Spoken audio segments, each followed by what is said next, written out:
नमस्कार मित्रांनो, स्वागत आहे तुमचं माझ्या युट्यूब चॅनल मध्ये अनुज मराठी। तर आजचा व्लॉग बनवायचं कारण आहे की आज आहे रविवार, ज्या दिवशी आपण व्लॉग्स बनवतो। तर आज आपण आलो आहोत खंडेराव महाराजांच्या टेकडीवर, जिथं मी पहिले पण एक व्लॉग बनवलाय, पण काही जे दृश्य आहे जे दाखवायचे राहून गेलेले, जसं की सनसेट आणि मंदिरातले काही सिनेमॅटिक्स आहे जे की तुम्हाला मी दाखवले नाहीये। आणि आता इथं नवीन कन्स्ट्रक्शन सुद्धा झाले, काही गार्डन्स बनलेले, तर ते आज मी तुम्हाला दाखवणार आहे। तर चला आपण पहिले खंडेराव महाराजांचे दर्शन घेऊयात।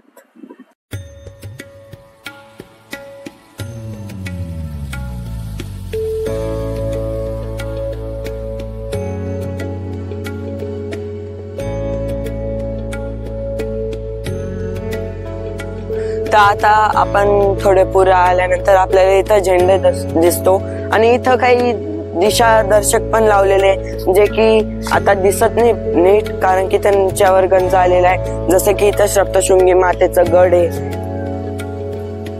समोर नाशिक आहे आणि त्याच्याच थोडस साईडला स्टेशन आहे।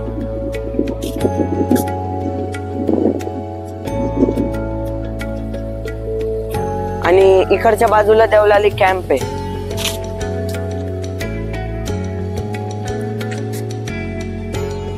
तर चला आता आपण जाऊयात खंडेराव महाराजांच्या दर्शनाला। जसं की तुम्हाला मी मागच्या व्लॉग मध्ये सांगितलं होतं, हे जे मंदिर आहे हे मिलिटरी एरिया मध्ये येतं, म्हणून इथं कच्चा हा नाच्या बरोबरच आहे। तुम्ही बघू शकता खूप क्लीन आहे इथली जागा। तर आता आपण दर्शन घेऊयात।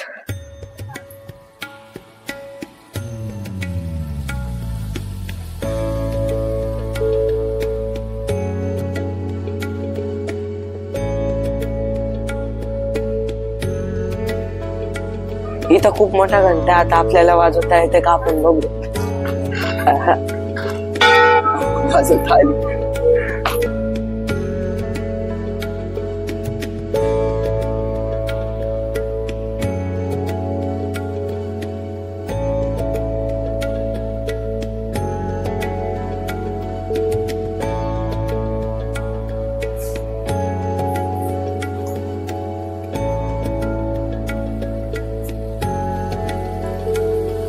जसं की आपण कालिका मातेच्या मंदिरात पाहिलं होतं, तसंच माझ्या डाव्या बाजूला इथं एक अखंड ज्योत आहे।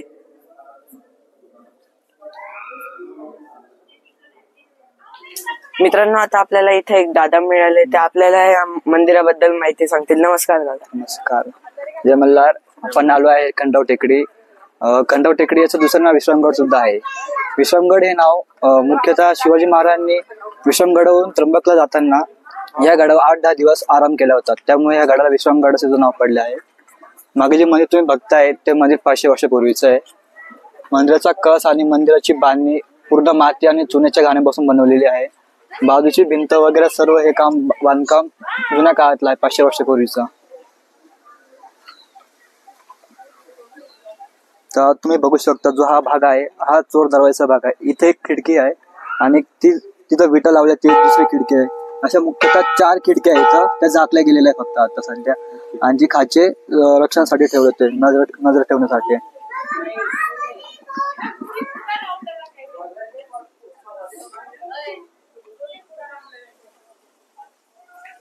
मित्रांनो, अशा प्रकारे प्रथमेश दादाने आपल्याला या मंदिराबद्दल खूप चांगली माहिती दिली। आता आपला दुसरा नंबरचा मेन मुद्दा आहे, आपल्याला सनसेट बघायचा आणि तुम्हाला सुद्धा दाखवायचा आहे। तर आपण आता जाऊयात जय मल्हार। जसं की मी तुम्हाला सांगितलं, इथं खूप स्वच्छता मेंटेन केली जाते।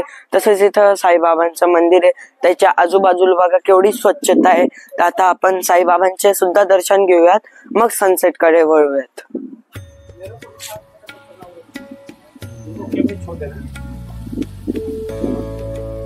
मित्रांनो, आता आपण सनसेट पॉइंट कडे जातोय। मित्रांनो, ह्या जागेला बघून तुम्हाला काय आठवलं? जेव्हा आपण पहिले इथं आलो होतो तेव्हा आपण इथंच जेवलो होतो साहिल आणि माझ्या दीदी सोबत। तर आता आपण लवकर सनसेट कडे वळूयात, नाही तर सनसेट चालला जाईल।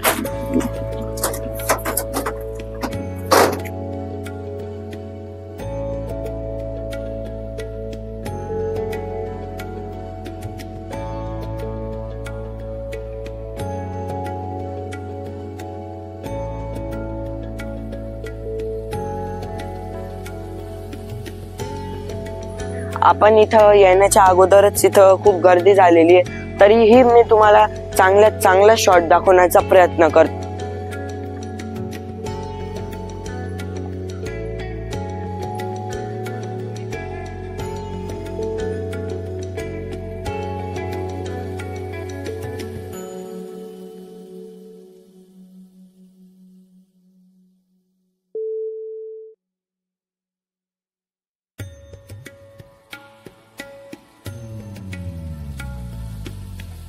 प्रत्येक जण इथं मोबाईल मध्ये केवढा चांगला व्ह्यू येईल याचा प्रयत्न करतोय, पण आपला मोबाईल तो तर खतरनाकच आहे, जसं की तुम्हाला माहिती आहे.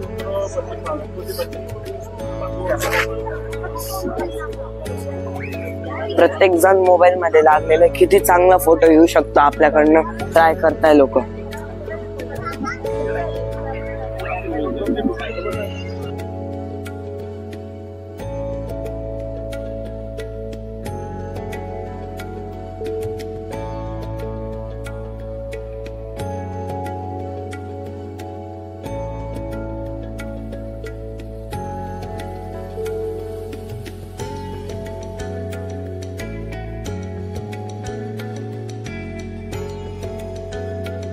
आता सनसेट झालाय, आता सर्वजण घरी चालले, आपण पण जाऊ. पण आपण अगोदर गार्डन मध्ये जाऊ, त्यानंतर चांगला रस मिळतो, रस सुद्धा पिऊयात. चला आपण जाऊ. एक महत्वाची गोष्ट सांगायची राहिली, चंपाषष्ठीच्या दिवशी इथं खंडेराव महाराजांची यात्रा असते. त्या दिवशी तुम्ही इथं येऊ शकता. आणि जसं जेजुरीचा गड असतो तसं इथं आपण जे कपाळाला लावले तसं पूर्ण हा परिसर पिवळासर सोन्यासारखा चमकतो. आता आपण इथून आलो, आता आपण इकडून जाऊयात इकडं, कारण की इकडच्या बाजूला गार्डन आहे.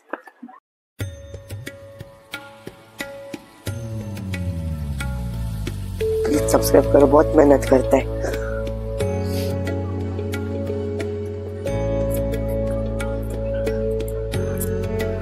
मी जेव्हा 2 किंवा 3 वर्षाचा होतो तेव्हा माझ्या मम्मी पप्पांनी इथं माझा फोटो काढलाय.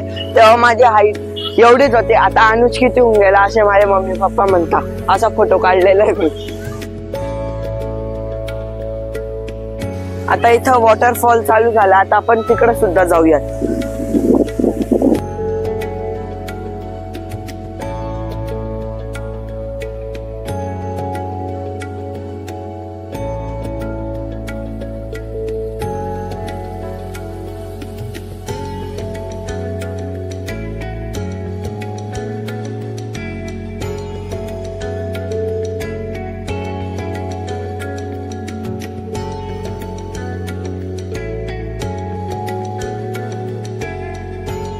गार्डन मध्ये आल्यानंतर अचानक आम्ही पाहिलं चंद्राची कोर आणि चांदणी किती भारी दिसतंय बघा. माझ्या वयापेक्षा सर्व छोटे छोटे मुलं खेळायला आले, माझ्या वयाचं कोणीच नाही. आणि इथं हंबा बघा काय करते, मुलांना त्रास देते, घाबरवते. आता आपण रस्त्याला जाऊ. चला. इथं एक आर्मीचं स्लोगन दिलंय, 75 इयर्स ऑफ आझादी का अमृत महोत्सव. आज संडे असल्यामुळे सर्वीकडेच गर्दी, आणि आज रस्ता एकच गाडा लावलेला आहे म्हणून इकडं पण गर्दी आहे. ही पारंपरिक पद्धत आहे ऊसाचा रस काढण्याची. पहिले इथं बैल आजूबाजूला फिरवला जायचा, ज्याच्याने ते दिसतंय ते फिरलं जायचं, पण आता इथं पण मशिनरी यूज करताय.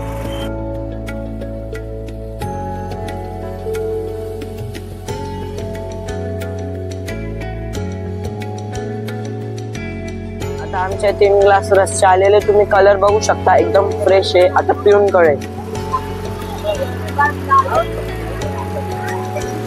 एकदम गोड रस आहे, एकदम मस्त फ्लेवर आहे रसाचा. आता रस पिऊन झालेला आहे. मी चाललो आपली हायाबुसा घ्यायला. मम्मीला भूक लागली होती, मम्मी काहीतरी मक्याचे ते कंच वगैरे असतात ते घेते.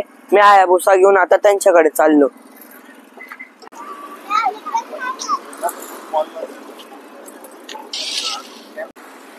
तर अशा प्रकारे आजचा संडे आपण स्पेंड केला, खूप मजा केली, खूप भारी वाटलं.